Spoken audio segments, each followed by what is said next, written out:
Hello বন্ধুরা, সবাই কেমন আছো? আশা করি সবাই খুব ভালো আছো। আমিও খুব ভালো আছি। গত সোমবার গিয়েছিলাম মায়াপুর। তো সকাল সকাল ভোরবেলা বেরিয়ে পড়েছিলাম। এই ধর্মতলার ওপর দিয়ে যাচ্ছি। তো সকালবেলার এই ভিউজটা এত ভালো লাগছিল দেখতে। আমার ক্যামেরাটা অত ভালো নয়, তাই পিকচারটা অত ভালো উঠছিল না। এই শিয়ালদা স্টেশনে চলে এসেছি। আমরা কৃষ্ণনগর লোকাল ধরেছিলাম। দেখো, ট্রেনে অসম্ভব ভিড় ছিল। তারপর যখন কল্যাণীর ওপর দিয়ে যাচ্ছি, মনটা এত মনে হচ্ছিল যে সেখানেই মানে কল্যাণীতেই নেমে যাই, কারণ কল্যাণীতে আমার বাপের বাড়ি, অনেকেই দেখেছো ভিডিওতে। তো তারপর চলে গেলাম। মন তো চাইছিল একবার নেমে যাই, কিন্তু সেটা তো সম্ভব নয়। আমরা যাচ্ছি কৃষ্ণনগর থেকে মায়াপুর।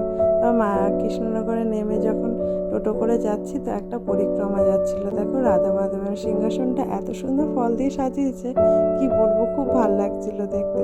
তারপর সেখান থেকে আমরা ঘাট পার হয়ে চলে গেলাম মায়াপুর ঘাটে, মানে মায়াপুরে যাওয়ার জন্য মায়াপুরে চলে গেলাম। তো এই ঘাট পার হলাম, এই মায়াপুরে ঢুকছি। তো ফার্স্টে তো আমরা মন্দিরেই ঢুকেছিলাম। মন্দিরের থেকে আমরা খাওয়া দাওয়া করে সেখান থেকে আমাদের হোটেল বুক হলো, হোটেলে ছিলাম। তো এই দেখো, মন্দিরের সামনেটা চলে এসেছি। বহু বছর পরে আসলাম, মানে সেই বিয়ের পরে তো এই প্রথম আসলাম, মানে ফ্যামিলি নিয়ে। আর বিয়ের আগে অনেক বছর আগেই এসেছিলাম। তো তার সেরকমভাবে আমার অনেকটাই মনে নেই। আর আগের মন্দিরটাও ঠিক ততটা কমপ্লিটও হয়নি। ভাল লাগছিল। তো এখানে আমরা সবাই খেতে বসে গেছিলাম। তো খাওয়া দাওয়া করে তারপর আমরা যে যার মতন, মানে আমরা প্রায় 20 জন মিলে গেছিলাম, মানে আমাদের পাড়া থেকে। তো সবাই খাওয়া দাওয়া করে হোটেলে চলে গেলাম।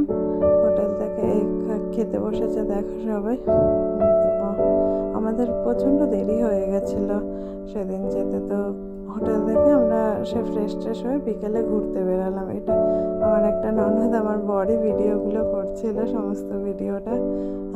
তারপর তো আমরা দেখো এখানে এই মহাপ্রভুর জন্মস্থান মায়াপুরে, যদিও যে নবদ্বীপেই আমি জানি যে মহাপ্রভুর জন্মস্থান নবদ্বীপে।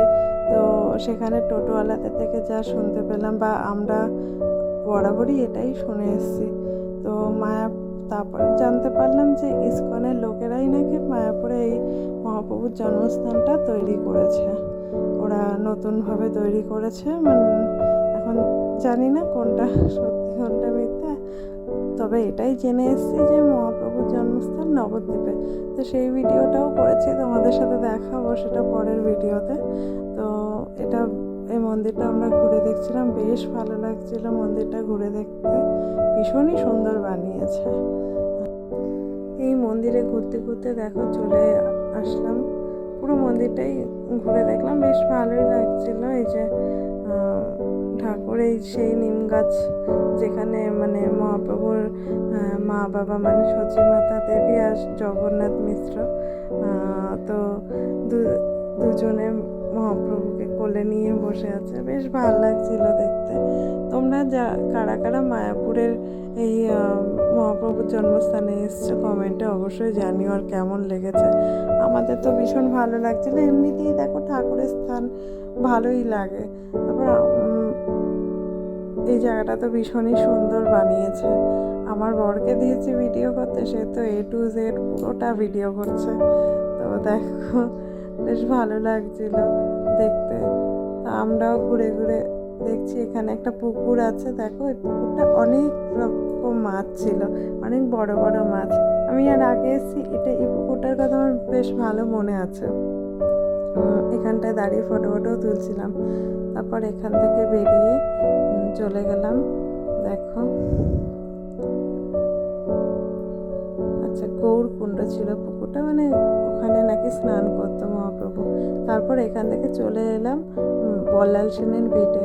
তো আমাদের আস্তে আস্তে সন্ধে হয়ে গেছিলো, তাই ভিডিওটা সেভাবে বোঝা যাচ্ছিল না। তো বল্লাল সেনের এই ভিটে বাড়িটা আমি এসেছিলাম, আমার ঠিক মনে আছে ভালো, দিনের বেলায় আরও ভালো বোঝা যেত।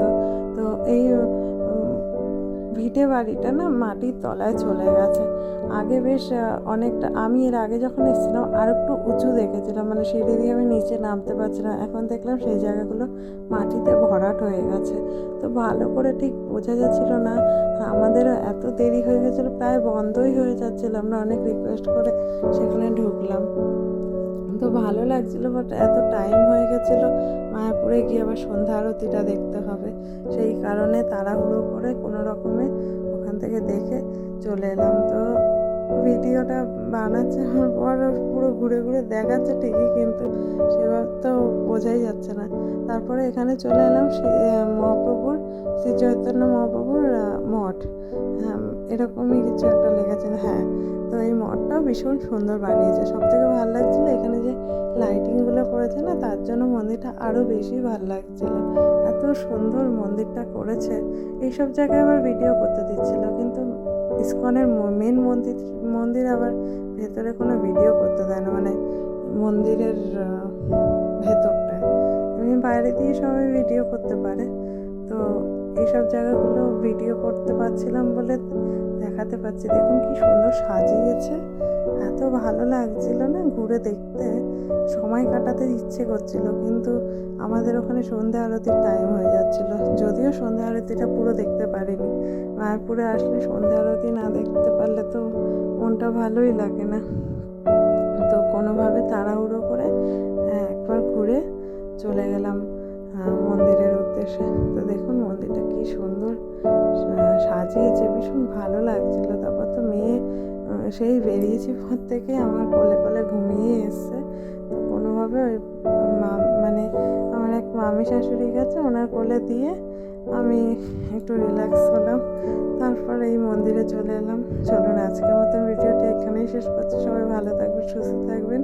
আর আমার এই ভিডিওটিতে সবাই সাবস্ক্রাইব করে দেবেন আর ফলো করে দেবেন ফেসবুক পেজে। Bye bye.